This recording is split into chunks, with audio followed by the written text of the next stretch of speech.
রান্না করতেছে এখানে। আর এই তো বর্ণিতা এখানে বিছানার চাদর পেতে তারপর শুয়ে আছে, খেলাধুলা করতেছে। আর এদিকে চাচা ধান শুকা দিয়েছিল, ধান উঠায় ফেলতেছে। কবুতরে খায় দেখে অনেক কবুতর আসে, খেয়ে ফেলে। আজকের জন্য উঠায় ফেলতেছে। আর এখনও আমার রান্না এখনও শেষ হয় নাই। দুপুরে আজকে রান্না দেরি হয়ে গেছে।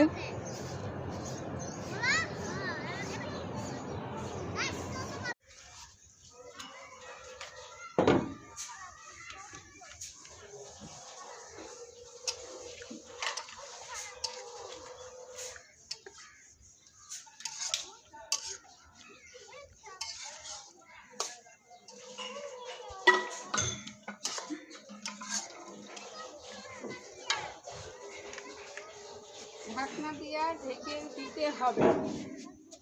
ঢাকনা নিয়ে আসি।